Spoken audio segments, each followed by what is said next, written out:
Hello everyone, dickey classes 50 में आपका स्वागत है। मैं हूं दीपक और आज आपको हम 13.2 इस वीडियो में 13.2 का क्वेश्चन नंबर फर्स्ट आज बताएंगे। देखिए ना, ऑलरेडी मैं बोर्ड पे लिख रखा हूं। सरफेस एरिया एंड वॉल्यूम्स का ही क्वेश्चन है और क्वेश्चन नंबर फर्स्ट है। क्या लिखा हुआ है कि a solid is in the shape of a cone standing on a hemisphere with both their radii being equal to 1 centimeter and the height of the cone is equal to its radius. Find the volume of the solid in the term of pi. हमको किस में लाना है बाबू? तो ये पाई बोल रहा है, टर्म ऑफ पाई। तो सबसे पहली बात है कि देखिए ना, इन्होंने बोला था क्या, जो शेप होना चाहिए वो कोन। कोन मैंने ऑलरेडी इंडिकेट कर रखा है। उसके बाद इन्होंने बोला क्या, हेमिस्फीयर, तो मैंने हेमिस्फीयर भी इंडिकेट कर दिया है। ठीक है, उसके बाद इन्होंने बोला कि रेडियस जो है इसका, जो रेडियस है वो कितना है, 1 सेंटीमीटर है।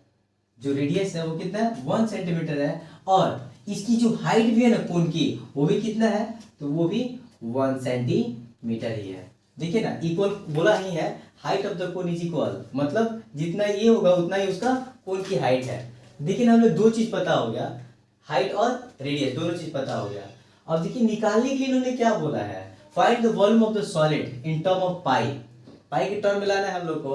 तो करेंगे क्या हम लोग, तो लिखेंगे क्या, वॉल्यूम ऑफ द सॉलिड पहले है क्या, तो भाई जाहिर सी बात है, रेडियस जो है, radius is equal to 1 cm और हाइट इज इक्वल टू क्या है, 1 cm है। हाइट किसकी, कोन की। ठीक है, अब क्या करेंगे, तो वॉल्यूम ऑफ द सॉलिड यहां पे लिख देते हैं हम, volume of solid equal to क्या हो जाएगा। अब हम वॉल्यूम ऑफ सॉलिड बोल दिए, अब हमको टर्म हमको पता है कि भाई पाई के फॉर्म में लाना है, एक बार कोन का एक बार हेमिस्फीयर का। तो वॉल्यूम ऑफ कोन क्या हो जाएगा, आप लिखेंगे वॉल्यूम ऑफ कोन प्लस, अब क्या हो जाएगा, वॉल्यूम ऑफ कोन हो गया। अब हमारे हेमिस्फीयर है तो क्या लिखेंगे, वॉल्यूम ऑफ हेमिस्फीयर। लिखेंगे क्या, वॉल्यूम ऑफ हेमिस्फीयर। देखिए, एक बार हमने वॉल्यूम ऑफ कोन निकाला, एक बार वॉल्यूम ऑफ निकाला नहीं बल्कि लिखा हूं volume of cone, volume of hemisphere. क्योंकि यहाँ पे कोन भी दिया और हेमिस्फीयर भी दिया है, दोनों की 1 सेंटीमीटर दिया हुआ। अब हम क्या करेंगे, फॉर्मूले को पुट करेंगे। ठीक है, मैं अभी भी बोल देता, ये जो चैप्टर है ना, बहुत वास्ट नहीं है। देखिए यार, बहुत वास्ट नहीं है बल्कि बहुत ईजी है। कहने का मेरा मतलब ये है कि जब हम लोग क्वेश्चन को समझ जाएंगे ना, क्वेश्चन समझने के बाद अगर हम फॉर्मूले, क्वेश्चन समझने के बाद यदि हम शेप को इंडिकेट कर देंगे, तो जाहिर सी बात है कि अगर फॉर्मूला याद हो तो मतलब यू बन जाएगा।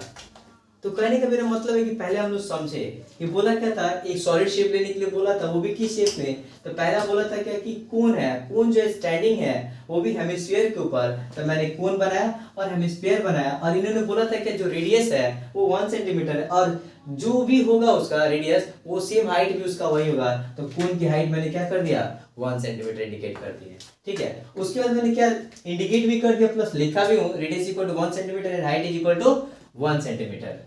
उसके बाद वॉल्यूम ऑफ द सॉलिड इन्होंने फाइंड आउट करने के लिए बोला, वो भी किस टर्म में, तो पाई के टर्म में। तो मैंने क्या कर दिया, पाई के टर्म में चेंज करना था। अभी तो फिलहाल पाई को नहीं लिखा, लेकिन वॉल्यूम ऑफ सॉलिड लिखा जरूर है।